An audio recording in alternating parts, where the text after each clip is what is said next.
உங்கள் சமையல் கூடத்திற்கு தேவையான உணவுப் பொருட்கள், காய்கறிகள், கடல் உணவு வகைகள் அனைத்தும் தரமாக எப்பொழுதும் மலிவாக பெற்றுக் கொள்ளவும். சமையல் பாத்திரங்கள் அனைத்தும் தெரிவு செய்யவும். VT Cash and Carry, La Chapelle.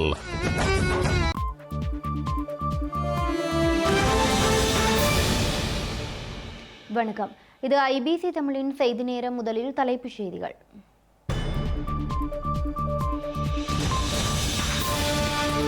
மதுபான உரிமங்களால் 4 பில்லியன் ரூபாய் கிட்டியதாக ரணில் பகிரங்கம். ரணில் முறைகேடுகளை செய்ததாக மீண்டும் குற்றஞ்சாட்டிய டலஸ் அழகப்பெரும. கொழும்பு குற்றத்தடுப்பு பிரிவின் முன்னாள் பணிப்பாளர் அதிரடி கைது. ஆட்கடத்தல் சம்பவ தடுப்பு காவல் தொடர்பாக புதிய குற்றச்சாட்டு. யாழ் மருத்துவமனைக்குள் அத்துமீறி நுழைந்த அர்ச்சுனாவால் இடையூறும் அச்சுறுத்தலும். காவல்துறையில் மருத்துவ பணிப்பாளர் சத்தியமூர்த்தி முறையீடு. பாரிஸில் சுடப்பட்ட ஈழத்தமிழரின் கொலையில் தீவிர விசாரணை. 29 வயதான தனுஷனின் பலியால் லாக்குர்னோவில் அதிர்ச்சி. கனிம அகழ்வால் முதல்வர் பொறுப்பை துறக்க தயார் என்கிறார் ஸ்டாலின். மத்திய அரசின் திட்டத்துக்கு சட்டப்பேரவையில் இன்று ஏகமனதாக எதிர்ப்பு தீர்மானம். சிறிய கிளர்ச்சியாளர்களுடன் தொடர்பாடலை ஆரம்பித்த அமெரிக்கா. நிலவரங்களை பயன்படுத்தி சிறிய பகுதிகளை ஆக்கிரமித்த இஸ்ரேல்.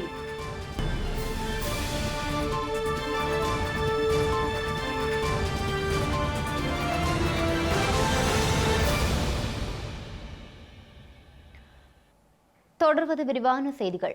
ஸ்ரீலங்காவில் அரசு தலைவர் தேர்தலில் தான் வெற்றியடைய வேண்டும் என்பதற்காக தனது பதவிக்காலத்தின் இறுதியில் ரணில் விக்ரமசிங்க முறைகேடாக மதுபான சாலை உரிமங்களை வழங்கியதான குற்றச்சாட்டும் விமர்சனங்களும் தொடர்ந்தும் எதிரொலித்து வரும் நிலையில் இந்த விடயங்களில் இன்று ரணில் விக்ரமசிங்க விளக்கம் ஒன்றை வழங்கியுள்ளார்.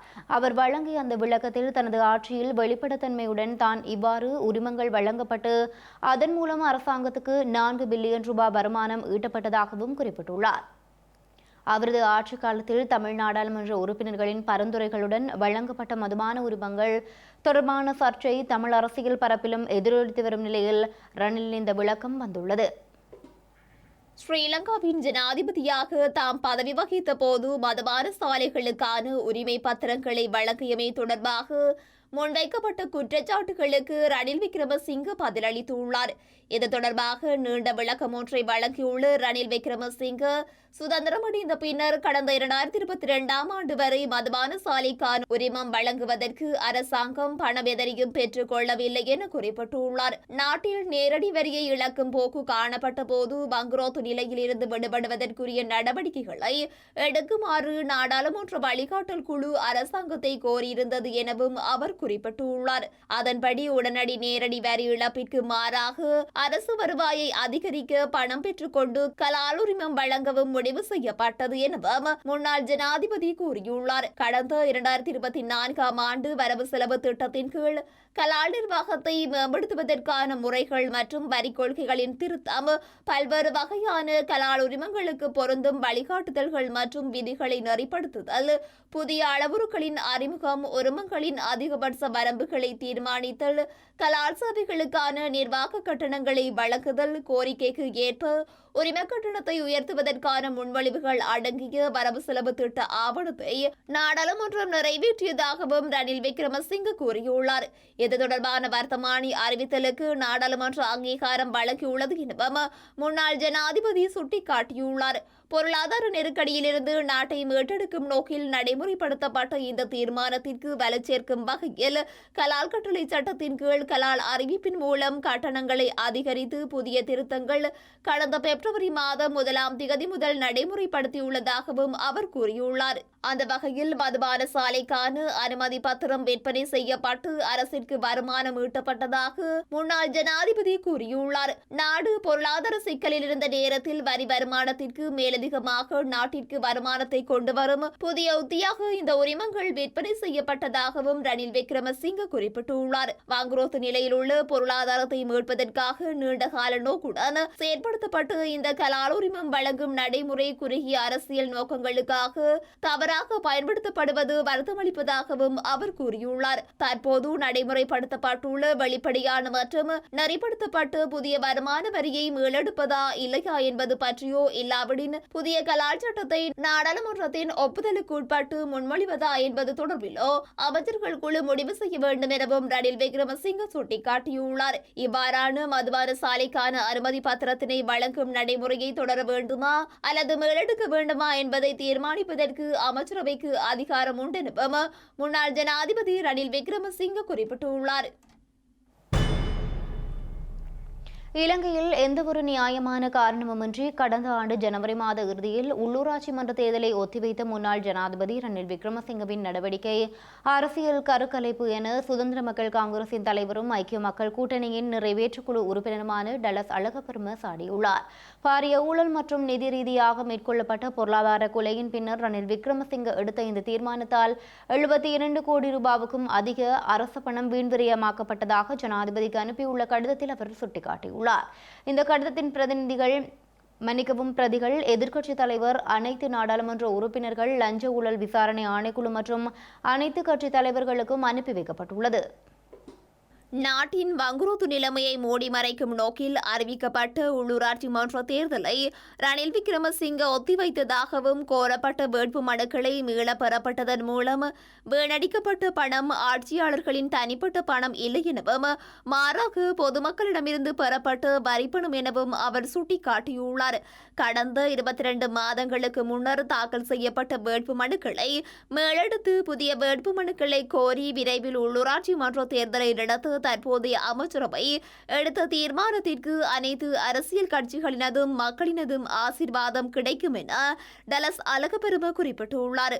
உள்ளூராட்சி மன்ற தேர்தலை நடத்துவதற்கு தீர்மானித்து தேர்தல்கள் ஆணைக்குழுவையும் ஆட்சியாளர்களையும் தூற்றிய ரணில் விக்ரமசிங்க தேர்தலை நடத்துமாறு உத்தரவிட்டு உச்சநீதிமன்றம் மற்றும் நீதியரசர்களை அவமானப்படுத்தும் வகையில் செயற்பட்டதாகவும் டலஸ் அழகப்பெரும சாடியுள்ளார். இதன் மூலம் தாம் அரசியல் முதிர்ச்சியற்றவர்கள் என்பதை முன்னாள் ஜனாதிபதி உறுதிப்படுத்தியுள்ளதாக டலஸ் அழகப்பெரும தெரிவித்துள்ளார். மத்திய வங்கி கொள்கை, சீனி வரி மோசடி, விசா மோசடி போன்ற அரசியல் குற்றங்களின் பட்டியலில் குறித்த உள்ளூராட்சி மன்ற தேர்தல் கொள்கையும் உள்ளடக்கப்பட வேண்டும் எனவும் அவர் கூறியுள்ளார். அரசியல் அமைப்பின் மூலம் பெறப்பட்ட அரசியல் சலுகைகளை ஆராயாது உரிய பிரதிவாதிகளுக்கு கொடுமையான தண்டனை வழங்கப்பட வேண்டும் எனவும் டலஸ் அழகப்பெரும தனது கடிதத்தில் மேலும் வலியுறுத்தியுள்ளார். தற்போதைய ஜனாதிபதி தலைமையிலான புதிய அரசாங்கம் முன்னாள் ஜனாதிபதியின் இந்த பொருளாதார தாக்குதலுக்கு எதிராக என்ன நடவடிக்கை எடுக்கும் என்பதை எதிர்பார்த்து காத்திருப்பதாக டலஸ் அழகப்பெரும தனது கடிதத்தில் மேலும் சுட்டிக்காட்டியுள்ளார். யாழ் மாவட்ட நாடாளுமன்ற உறுப்பினர் வைத்தியர் ராமநாதன் அர்ச்சுனாவுக்கு எதிராக யாழ்ப்பாணம் காவல் நிலையத்தில் முறைப்பாடு பதிவு செய்யப்பட்டுள்ளது. யாழ் போதனா வைத்தியசாலையின் பணிப்பாளர் டி சத்தியமூர்த்தியினால் இந்த முறைப்பாடு பதிவு செய்யப்பட்டுள்ளது. யாழ்ப்பாணம் மாவட்ட நாடாளுமன்ற உறுப்பினர் வைத்தியர் ராமநாதன் அர்ச்சுனா யாழ் போதனா வைத்தியசாலைக்குள் இன்றைய தினம் அத்துமீறி பிரவேசித்து குழப்பத்தை ஏற்படுத்தியுள்ளார். இதன்போது பணிக்கு இடையூறு ஏற்படுத்தியமை, காவலாளிகளுடன் முரண்பட்டமை உள்ளிட்ட குற்றச்சாட்டுகள் அவர் மீது முன்வைக்கப்பட்டு யாழ் போதனா வைத்தியசாலையின் பணிப்பாளர் டி சத்தியமூர்த்தியினால் முறைப்பாடு பதிவு செய்யப்பட்டுள்ளது. இது தொடர்பாக யாழ்ப்பாண காவல்துறையினர் விசாரணைகளை ஆரம்பித்துள்ளனர். கொழும்பு குற்றத்தடுப்பு பிரிவின் முன்னாள் பணிப்பாளரான உதவி காவல்துறை அத்தியட்சகர் நெவில் சில்வா குற்றப்புலனாய்வு பிரிவினரால் இன்று கைது செய்யப்பட்டுள்ளார். காவல்துறை களப்படை தலைமையகத்தில் வைத்து இன்று பிற்பகல் அவர் ஸ்ரீலங்கா காவல்துறையினரால் கைது செய்யப்பட்டுள்ளார்.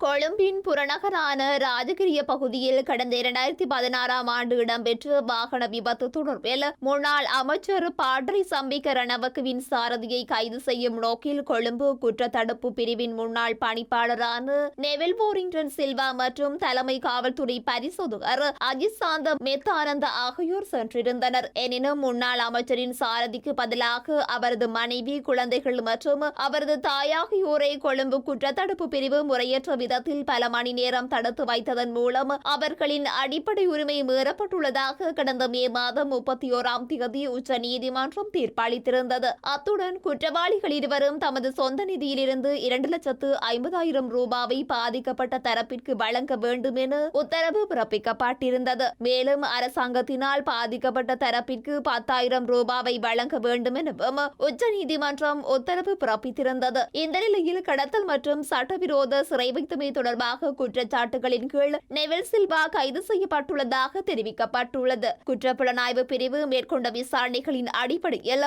அவர் கைது செய்யப்பட்டுள்ளதாக ஸ்ரீலங்கா காவல்துறையின் ஊடக பிரிவு மேலும் தெரிவித்துள்ளது. இலங்கையில் அத்தியாவசிய பொருட்களுக்கான தட்டுப்பாடுகள் ஏற்பட்டுள்ள நிலையில் போதிய அளவு முட்டைகள் சந்தைக்கு விநியோகிக்கப்பட்டுள்ளதாக இலங்கை விலங்கு உற்பத்தி சங்கம் தெரிவித்துள்ளது. எவ்வாறாயினும் பண்டிகை காலத்தில் முட்டையின் விலை தேவைக்கேற்ப நிர்ணயிக்கப்படும் என அந்த சங்கம் கூறியுள்ளது.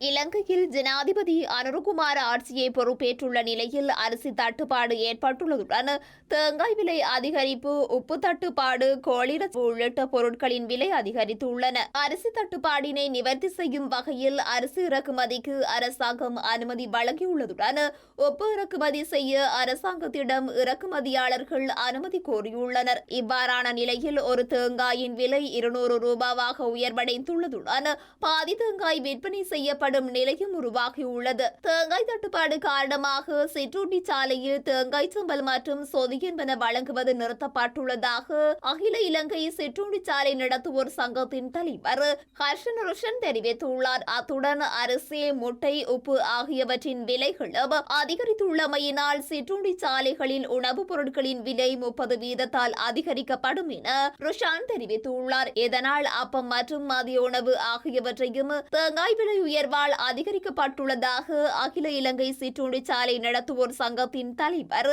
கர்ஷன் ருஷான் தெரிவித்துள்ளார். அத்துடன் கோழி இறைச்சியின் விலை 1 கிலோ 1,200 ரூபாவிலிருந்து 1,280 ரூபாவாக அதிகரித்துள்ளது என அவர் கூறியுள்ளார். இந்த நிலையில் இலங்கையில் போதிய முட்டைகள் சந்தைக்கு விநியோகிக்கப்பட்டுள்ளதாக இலங்கை விலங்கு உற்பத்தி சங்கம் தெரிவித்துள்ளது. இதனால் தற்போது முட்டை 35 அல்லது 36 ரூபாவிற்கு விற்பனை செய்யப்படுவதாகவும் அந்த சங்கம் குறிப்பிட்டுள்ளது. பண்டிகை காலத்தில் முட்டையின் விலையை 45 ரூபாவாக பேணுவதற்கு எதிர்பார்ப்பதாகவும் அரிசி, சோளம் ஆகியவற்றின் விலை அதிகரிப்பினால் முட்டை உற்பத்திக்கு அதிக செலவாகுவதாக இலங்கை விலங்கு உற்பத்தி சங்கம் தெரிவித்துள்ளது. மேலும் கோழி இறைச்சியை தடையின்றி சந்தைக்கு விநியோகிக்க நடவடிக்கை மேற்கொள்வதாகவும் அந்த சங்கம் கூறியுள்ளது. இந்தியாவில் இருந்து இறக்குமதி செய்யப்படும் அரிசியை இறக்குமதியாளர்கள் அதிக லாபம் வைத்து விற்பனை செய்வதாக தேசிய விவசாய ஒற்றுமை அமைப்பு தெரிவித்துள்ளது. அந்த வகையில் ஒரு கிலோகிராம் நாட்டரிசியை 150 ரூபாவுக்கு விற்பனை செய்ய முடியும் என்ற போதிலும் அதனை 220 ரூபாவுக்கு விற்பனை செய்வதாக அந்த அமைப்பின் அனுராதா தென்னகோன் கூறியுள்ளார். இலங்கையில் உள்ள விவசாயிகளை பாதுகாக்கும் வகையில் இறக்குமதி செய்யப்படும் நாட்டரிசி 1 கிலோகிராமை 220 ரூபாவிற்கு விற்பனை செய்வதற்கு அனுமதிக்கும் பட்சத்தில் இறக்குமதியாளர்கள் பெரும் அதீத லாபத்தை அரசாங்கம் மீள பெற்றுக் கொள்ள வேண்டும் என தேசிய விவசாய ஒற்றுமை அமைப்பின் தலைவர் வலியுறுத்தியுள்ளார். இந்தியாவில் 1 கிலோ அரிசியை இலங்கை பெறுமதியில் 85 முதல் 90 ரூபாய் வரை கொள்வனவு செய்ய முடியும் எனவும் நாட்டரிசியை இலங்கைக்கு கொண்டு வரும் அனைத்து செலவுகளுடனும் 1 கிலோ அரிசியை 150 ரூபாய் என்ற விலையில் வழங்க முடியும் எனவும் அனுராதா தென்னகோன் சுட்டிக்காட்டியுள்ளார். அரசாங்கம் அரிசியை இறக்குமதி செய்தாலும் ஆலை உரிமையாளர்கள் விவசாயிகளிடமிருந்து 1 கிலோ அரிசியை 100 ரூபாவிற்கே கொள்வனவு செய்வதாகவும் விவசாயிகளிடமிருந்து 130 ரூபாய்க்கு அரிசி கொள்முதல் செய்யப்பட்டதாகவும் தாம் நம்பவில்லை என்றும் அவர் கூறியுள்ளார். கடந்த பருவத்தில் நாட்டில் உள்ள நெல் இருப்புகள் மற்றும் அரிசி இருப்புகள் தொடர்பில் நுகர்வோர் அதிகார சபை அதிகாரிகள் பதிவேடுகளை வைத்திருக்கவில்லை எனவும் தேசிய விவசாய ஒற்றுமை அமைப்பின் தலைவர் அனுராதா தென்னகோன் சுட்டிக்காட்டியுள்ளார். தற்போதைய அரசாங்கம் அவ்வாறு செயற்படவில்லை எனவும் தகவல்களை வழமையான முறையில் பேணுவதால் அரிசி ஆலை உரிமையாளர்கள் அரிசி தட்டுப்பாடு உள்ளதாக பாசாங்கு செய்ய முடியாது எனவும் அவர் மேலும் குறிப்பிட்டுள்ளார். பாரிஸின் புறநகர் பகுதியான லாகூர்னேவில் கடந்த வாரம் இனம் தெரியாத நபர் ஒருவரால் 29 வயதான தனுஷன் என்ற ஈழத்தமிழர் சுட்டுக் கொல்லப்பட்டுள்ள நிலையில் இந்த கொலைக்குரிய காரணத்தை அறிவதற்கான தீவிர விசாரணைகள் இடம்பெற்று வருவதாக பிரெஞ்சு காவல்துறையினர் குறிப்பிட்டுள்ளனர். லாகுர்னிவ் பகுதியில் கடந்த வெள்ளிக்கிழமை முதுகில் சுடப்பட்டு கொல்லப்பட்ட 29 வயதான தனுசனின் கொலைக்குரிய காரணங்கள் தெளிவாக தெரியவில்லை என குறிப்பிட்டுள்ள காவல்துறை சிறிய ரக தோட்டாவால் குறித்த நபர் கொல்லப்பட்டமைக்கான நோக்கம் மர்மமானது எனவும் குறிப்பிட்டுள்ளது. எனினும் இந்த கொலைக்கான காரணங்களை அறிவதற்கான விசாரணைகள் இடம்பெற்று வருவதாக காவல்துறை குறிப்பிட்டுள்ளது. இந்த துன்பியல் சம்பவம் இடம்பெறுவதற்கு முன்னர் தனுஷன் தனது நண்பர் ஒருவருடன் பேசிக் கொண்டிருந்ததாகவும் குறித்த நண்பர் அங்கிருந்து அகன்ற நிலையில் தனுஷனின் முதுகு பக்கமாக அவர் சுடப்பட்டதாகவும் காவல்துறை வட்டாரங்கள் தெரிவித்துள்ளன. பிற்பகல் 1:45 மணியளவில் இந்த சம்பவம் இடம்பெற்ற போது அயலில் வசித்து வந்த மக்கள் 2 முறை வெடிச்சத்தங்களை கேட்டுள்ளனர். அந்தவேளை அந்த பகுதியில் வசிக்கும் ஒரு பெண்ணொருவர் மசூதியில் இருந்து திரும்பிய போது தனுசன் சுடப்பட்டு தரையில் வீழ்ந்ததை கண்டதாகவும் குறிப்பிட்டுள்ளார். கொல்லப்பட்ட தனுசன் வாடகை வண்டி ஓட்டுநராக பணியாற்றியதாகவும் தெரிவிக்கப்படுகின்றது. இந்த சம்பவத்தின் பின்னர் உடனடியாக அந்த இடத்திற்கு சென்று அவசர கால சேவை பிரிவு பணியாளர்கள் தரையில் குற்றுயிராக கிடந்த தனுசனுக்கு விரைந்து முதலுதவிகளை செய்த போதிலும் அந்த முயற்சிகள் பயனளிக்காமல் சிறிது நேரத்தில் அவர் மரணமடைந்துள்ளதாக அறிவிக்கப்பட்டுள்ளது. கொல்லப்பட்ட தனுசனுக்கு எதிரிகள் யாரும் இல்லை என அவரது உறவினர்களும் நண்பர்களும் தெரிவித்துள்ளதால் இந்த கொலைக்கான காரணத்தை கண்டறியும் வகையில் விசாரணைகள் இடம்பெற்று வருகின்றன. இலங்கையில் எத்தனை சட்டங்களை இயற்றினாலும் எத்தனை நிறுவனங்கள் உருவாக்கப்பட்டாலும் அவற்றை வழிநடத்துபவர்கள் சரியாக செயற்படாவிட்டால் நாட்டு மக்களுக்கு நீதி நிலைக்கப்பட மாட்டாது என ஸ்ரீலங்கா ஜனாதிபதி அன்றகுமார திசாநாயக்க தெரிவித்துள்ளார். மக்களால் ஸ்தாபிக்கப்பட்டுள்ள அதிகாரத்தை பயன்படுத்தி மக்களுக்கு நீதி வழங்கப்படாவிட்டால் அந்த அதிகாரம் பயனற்றதாகிவிடும் எனவும் ஜனாதிபதி சுட்டிக்காட்டியுள்ளார். பண்டார்நாயக்க ஞாபகார்த்த சர்வதேச மாநாட்டு மண்டபத்தில் 2024ஆம் ஆண்டிற்கான சர்வதேச ஊழல் எதிர்ப்பு தின தேசிய நிகழ்வு இன்று ஜனாதிபதி அனுரகுமார திசாநாயக்க தலைமையில் இடம்பெற்றது. இந்த ஆண்டிற்கான சர்வதேச ஊழல் எதிர்ப்பு தினம் தூய்மையான எதிர்காலத்திற்காக இளைஞர்களை ஒன்றிணைப்போம் என்ற தொனிப்பொருளில் கொண்டாடப்படுகின்றது. இலங்கையில் இளஞ்சம் மற்றும் ஊழலை தடுப்பதற்கு போதுமான சட்டங்களும் நிறுவனங்களும் இருந்த போதும் இளஞ்சம் மற்றும் ஊழலை தடுப்பதற்கு இந்த சட்டம் பயன்படுத்தப்பட்டுள்ளதா என்பதை தமது மனசாட்சியிடம் கேட்க வேண்டும் எனவும் ஜனாதிபதி தெரிவித்துள்ளார். ஊழல் மற்றும் இளஞ்சம் என்பன சமூக அவலமாக மாறியுள்ளதாகவும் 2013ஆம் ஆண்டு சர்வதேச சுட்டனில் 79வது இடத்தில் இருந்த இலங்கை 2023ஆம் ஆண்டளவில் 115வது இடத்தை பிடித்ததாகவும் சுட்டிக்காட்டியுள்ளார். வருடா வருடம் ஊழல் மோசடிகள் அதிகரித்து வருவதாகவும் அடுத்த வருடம் அதனை குறைக்க முடியாவிட்டால் சர்வதேச தின கொண்டாட்டங்களை நடாத்துவதில் எந்தவித பயனும் இல்லை எனவும் ஜனாதிபதி தெரிவித்துள்ளார். 2021ஆம் ஆண்டில் இளஞ்ச ஊழல் ஆணைக்குழு 69 வழக்குகளை தாக்கல் செய்துள்ளதுடன் அதில் 40 வழக்குகள் மீளப் பெறப்பட்டுள்ளதாகவும் 2022இல் 89 வழக்குகள் தாக்கல் செய்து இளஞ்சல் ஊழல் ஆணைக்குழு 45 வழக்குகளை மீளப் பெற்றதாகவும் கூறினார். இந்த வழக்குகள் மீளப் பெறப்பட்டமைக்கான காரணத்தை ஆணைக்குழு மக்களுக்கு தெரிவிக்க வேண்டும் எனவும் விசாரணை அதிகாரிகள் வழக்குகளில் சாட்சி அளிக்காதது ஏனென்பதற்கான காரணங்களை மக்களுக்கு வெளிப்படுத்த வேண்டும் எனவும் ஜனாதிபதி அனுரகுமார திசாநாயக்க தெரிவித்துள்ளார். ஒரு வருடத்தில் 2 காவல்துறை உத்தியோகத்தர்கள், 1 கிராம உத்தியோகத்தர்கள் மற்றும் இளஞ்ச ஊழல் ஆணைக்குழுவால் தண்டிக்கப்பட்டுள்ளதாகவும் தெரிவித்துள்ளார். இலங்கையில் சட்டம் சிலந்தி வலையை போன்று செயற்படுவதனால் அந்த வலையில் சிறிய விலங்குகள் சிக்குகின்றன எனவும் பெரிய விலங்குகள் சிலந்தி வலையை சேதமாக்கி தப்பிச் செல்வதாகவும் ஜனாதிபதி தெரிவித்துள்ளார். எமது நாட்டை மீள கட்டியெழுப்ப வேண்டுமாயின் அரச கட்டமைப்பை மாற்றியமைக்க வேண்டும் என சுட்டிக்காட்டியுள்ள ஜனாதிபதி அவ்வாறு செய்யாமல் ஆரோக்கியமான நாடொன்றை உருவாக்க முடியாது எனவும் தெரிவித்துள்ளார். சட்டத்தை நடைமுறைப்படுத்தும் நபர்கள் மற்றும் நிறுவனங்கள் மீதான மக்களின் நம்பிக்கை வீழ்ச்சியடைந்துள்ள நிலையில் நீதியை நிலைநாட்டுவதை தாமதப்படுத்துவது நீதியை நிலைநாட்டுவதாக அமையாது எனவும் சுட்டிக்காட்டியுள்ளார். எனவே இளஞ்ச ஊழல் மட்டுப்படுத்தப்பட்ட நாடாக இலங்கையை மாற்றுவதற்கு அனைவரும் அர்ப்பணிப்புடன் செயற்பட வேண்டும் எனவும் இதன் மூலம் பிரஜைகளின் எதிர்பார்ப்புகளுக்கு மதிப்பை வழங்க முடியும் எனவும் ஜனாதிபதி மேலும் தெரிவித்தார். யாழ் மாவட்ட நாடாளுமன்ற உறுப்பினர் கஜேந்திரகுமார் பொன்னம்பலம் பயணித்த வாகனம் மோதியதில் பெண் ஒருவர் உயிரிழந்துள்ளார். இந்த சம்பவம் தொடர்பாக கைது செய்யப்பட்ட வாகனத்தின் சாரதி நீதிமன்றத்தில் முன்னிலைப்படுத்தப்பட்ட பின்னர் பிணையில் விடுவிக்கப்பட்டுள்ளார். ஸ்ரீலங்கா நாடாளுமன்ற உறுப்பினர் கஜேந்திரகுமார் பொன்னம்பலம் பயணித்த வாகனம் புத்தளம் போலபத்த பிரதேசத்தில் பெண் ஒருவர் மீது மோதியுள்ளது. நேற்று அதிகாலை 5:40 மணியளவில் இடம்பெற்ற இந்த விபத்தில் காயமடைந்த பெண் உயிரிழந்துள்ளதாக ஸ்ரீலங்கா காவல்துறை தெரிவித்துள்ளது. விபத்தை ஏற்படுத்திய வாகனத்தின் சாரதியை கைது செய்த காவல்துறையினர் அவரை மாரவில நீதிமன்றத்தில் முன்னிலைப்படுத்தியிருந்தனர். இதனை அடுத்து வாகனத்தின் சாரதியை 5 லட்சம் ரூபாய் சரீர பிணையில் விடுதலை செய்வதற்கு நீதிமன்றம் அனுமதி வழங்கியுள்ளது. இந்த சம்பவம் தொடர்பான வழக்கு எதிர்வரும் 16ஆம் தேதி விசாரணைக்கு எடுத்துக் கொள்ளப்பட உள்ளது. இந்த சம்பவம் தொடர்பான மேலதிக விசாரணைகளை ஸ்ரீலங்கா காவல்துறையினர் மேற்கொண்டு வருகின்றனர். எனினும் இந்த விபத்தில் உயிரிழந்த பெண் தொடர்பான விவரங்கள் எதனையும் ஸ்ரீலங்கா காவல்துறையினர் வெளியிடவில்லை. முல்லைத்தீவு மாவட்ட கிராமப்புற பகுதிகளில் வாழும் மக்களிடம் குறைகள் சந்திப்புகளை இலங்கை தமிழரசு கட்சியின் முல்லைத்தீவு மாவட்ட நாடாளுமன்ற உறுப்பினர் துரைராசா ரவிகரன் முன்னெடுத்துள்ளார். மக்கள் தொடர்ச்சியாக எதிர்கொள்கின்ற பிரச்சினைகள் தொடர்பில் உரிய தரப்பினர்களுடன் பேசி தீர்மானிப்பதற்காக நடவடிக்கைகளை மேற்கொள்வதாகவும் உறுதியளித்துள்ளார். முல்லைத்தீவு மாவட்டத்தின் கிராமப்புற மக்களிடம் குறைகள் சந்திப்புகளை நாடாளுமன்ற உறுப்பினர் துரைராசா ரவிகரன் இன்றைய தினம் முன்னெடுத்துள்ளார்.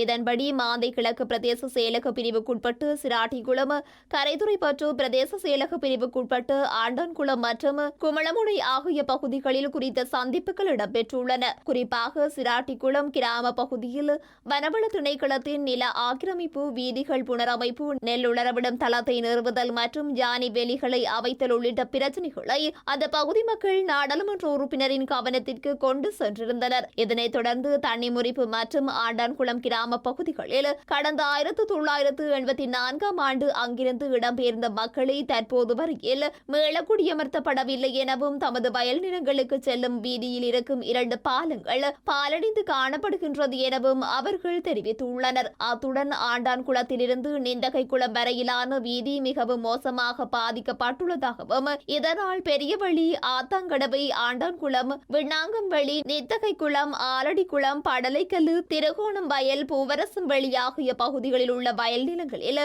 சுமார் 2000 ஏக்கருக்கும் அதிகமான வேளாண்மையை மேற்கொண்டுள்ள விவசாயிகள் தொடர்ச்சியாக பாதிக்கப்பட்டு வருவதாகவும் தெரிவித்துள்ளனர். இவ்வாறு முல்லைத்தீவு கிராமப்புற மக்கள் தொடர்ச்சியாக எதிர்கொள்கின்ற பிரச்சனைகளை அவர் கேட்டறிந்து கொண்டதுடன் மக்களின் பிரச்சனைகள் தொடர்பில் தாம் கவனத்தில் கொண்டுள்ளதாகவும் இது குறித்த பிரச்சனைகள் தொடர்பில் உரிய தரப்பினர்களுடன் பேசி தீர்ப்பதற்கான நடவடிக்கைகள் மேற்கொள்வதாகவும் உறுதியளித்துள்ளார். 2009ஆம் ஆண்டுக்கு முதல் 2,06,000 ஏக்கர் தான் வனையிலாக இருந்தது. விடுதலை புலிகள் மௌனிக்கப்பட்டதுக்கு பிறகு இப்ப 4,35,000 ஏக்கர் வனையிலாக இருக்கு. இது சரியான புள்ளி விவரம். ஆனா ஏன் நான் சொல்றேன்னா, அப்ப நிலத்தை பாதுகாத்தது யாருன்றது உங்களுக்கு தெரியும். இப்ப நீங்க சொல்ற காணியும் அதுக்கு பிறகு வனையிலாக இல்லக்கல் போட்டதான் இருக்கு. அதாவது நீங்கள் இப்ப நாங்கள் கூட்டங்களே அதுகளை கதைப்போம். உங்களுடைய வயல்கள் இதுகளுக்கு எல்லாத்துக்கும் இல்லக்கல் போட்டிருக்கிறோம் இந்த பகுதி என்று நாங்கள் கதைப்போம். உங்களுடைய அமைப்புகளால் இந்த விவரங்களை தாங்கும். எத்தனை பேர் பயனாளிகள்? அவ்வளோ பேருக்கும் நெல்ல காய விடுறதுக்கு ஒரு மாடு கண்டுகள் பார்க்க இல்லாத ஒரு குறை இருக்கு. மற்றது ரோட்டு ஜால துப்புரவா போக இல்லாது, பாலம் உடைஞ்சு அப்படி பெரிய பிரச்சனையா கிடக்கு. வெள்ளத்தால பெரிய பிரச்சனை, வெள்ளத்தால விரையிலாது. இப்ப வெள்ளம் மூடி வெள்ளாம ஏழும் அப்படி. அப்ப மாடு கண்டுகளும் வெள்ளத்துல போய் பெரிய சீர்கேடு. யானை ஒட்டு மொத்தமா ஒரு 1500-2000 கால்நடை இருக்கு. இன்னைக்கு விவசாயமும் இதுக்கு 2000 ஏக்கருக்கு கூடத்தான் இருக்குது. ஆத்துகளுக்கு மீன் பிடிக்காது கண்டு மற்ற இந்த வெள்ளத்துல பெரியல அந்த பலத்தலைஞ்சால பெரியல பாலமினா ரோட்லயே ஒரு இடம் கோயில். அதுக்கு எனக்குலாம் இந்த பாலத்துக்கு விழுந்து ஒரு 10 நாள் மாடு மேய்க்க மாட்டான் கிடந்தேன். போக்கு உடஞ்சி கிடக்குது நாட்டு இதுக்கு விழுந்து தண்ணி மூடிட்டு ரோட்டை தெரியும். அப்படி பெரிய பிரச்சனைகள். மற்ற ரோட்டெல்லாம் இது சிம்பிள் ரோட்டு போட்டு சரி வராது. போக்குகள் வச்சு சரியான வேலை செய்யாடி இந்த ரோட்டும் சரியே வராது.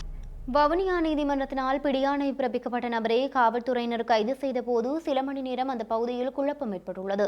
இதன்போது தொலைபேசி ஒளிப்படம் எடுத்த மேலும் 2 நபர்களை வவுனியா காவல்துறையினர் கைது செய்துள்ளனர். வவுனியா நீதிமன்றத்தினால் பிடியாணை பிறப்பிக்கப்பட்டிருந்த நபர் ஒருவர் நீதிமன்றத்திற்கு அருகில் உள்ள வீதியில் நின்றபோது காவல்துறையினர் அவரை பிடித்துள்ளனர். இதனால் அந்த பகுதியில் சில மணி நேரம் குழப்ப நிலை ஏற்பட்டிருந்தது. குறித்த கைது நடவடிக்கையினை கையடக்க தொலைபேசி மூலம் ஒளிப்படம் எடுத்து குழப்பம் விளைவித்ததாக குற்றம் சாட்டப்பட்ட மேலும் 2 நபர்களையும் வவுனியா காவல்துறையினர் கைது செய்துள்ளனர். கைது செய்யப்பட்ட நபர்களை மேலதிக விசாரணைகளின் பின்னர் நீதிமன்றில் முன்னிலைப்படுத்த உள்ளதாக காவல்துறையினர் தெரிவித்துள்ளமை குறிப்பிடத்தக்கது. புலம்பெயர் தமிழ் சமூகத்தின் இளைய தலைமுறையினர் தாம் வாழும் நாடுகளில் கல்வித்துறையில் பிரகாசிக்கும் நிலையில் பிரான்சில் பிறந்து வளர்ந்து பட்டதாரிகளாக மாறியவர்களில் ஒரு பகுதியினருக்கு நேற்று மதிப்பளிப்பு செய்யப்பட்டுள்ளது. பிரான்ஸ் தமிழர் ஒருங்கிணைப்பு குழுவின் ஒரு பிரிவாக உள்ள தமிழ் பெண்கள் அமைப்பால் ஏற்பாடு செய்யப்பட்ட இந்த நிகழ்வு பாரிஸின் புறநகர் பகுதியான புளோமினனில் இடம்பெற்றுள்ளது. நேற்று மதிப்பளிக்கப்பட்டவர்களில் மருத்துவர்கள், பொறியியலாளர்கள், கணக்காய்வாளர்கள் மற்றும் ஆசிரியர்கள் உள்ளிட்ட பல்வேறு துறையினர்களில் பணிபுரிபவர்கள் அடங்கியிருந்தனர். மேலும் சில உள்ளூர் செய்திகள் தொடர்கின்றன.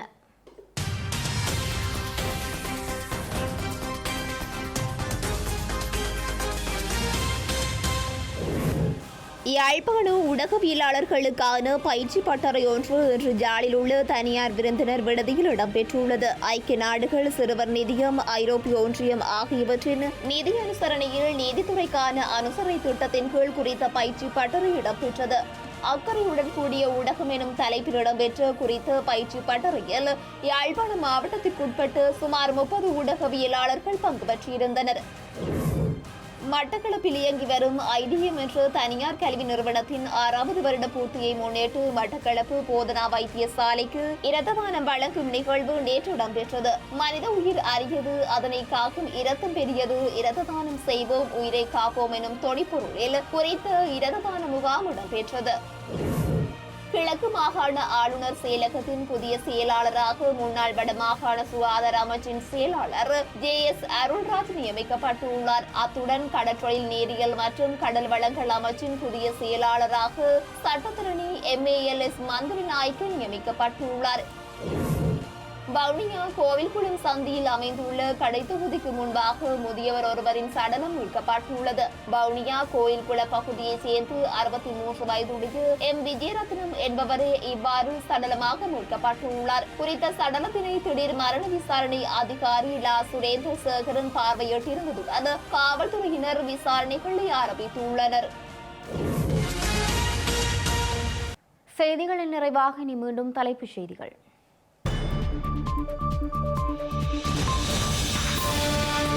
மதுபான உரிமங்களால் 4 பில்லியன் ரூபாய் கிட்டியதாக ரணில் பகிரங்கம். ரணில் முறைகேடுகளை செய்ததாக மீண்டும் குற்றஞ்சாட்டிய டலஸ் அழகப்பெரும. கொழும்பு குற்றத்தடுப்பு பிரிவின் முன்னாள் பணிப்பாளர் அதிரடி கைது. ஆட்கடத்தல் சம்பவ தடுப்பு காவல் தொடர்பாக புதிய குற்றச்சாட்டு. யாழ் மருத்துவமனைக்குள் அத்துமீறி நுழைந்த அர்ச்சுனாவால் இடையூறும் அச்சுறுத்தலும். காவல்துறையில் மருத்துவ பணிப்பாளர் சத்யமூர்த்தி முறையீடு. பாரிஸில் சுடப்பட்ட ஈழத்தமிழரின் கொலையில் தீவிர விசாரணை. 29 வயதான தனுஷனின் பலியால் லாக்குர்னோவில் அதிர்ச்சி. கனிம அகழ்வால் முதல்வர் பொறுப்பை துறக்க தயார் என்கிறார் ஸ்டாலின். மத்திய அரசின் திட்டத்துக்கு சட்டப்பேரவையில் இன்று ஏகமனதாக எதிர்ப்பு தீர்மானம். சிரிய கிளர்ச்சியாளர்களுடன் தொடர்பாடலை ஆரம்பித்த அமெரிக்கா. நிலவரங்களை பயன்படுத்தி சிரிய பகுதிகளை ஆக்கிரமித்த இஸ்ரேல்.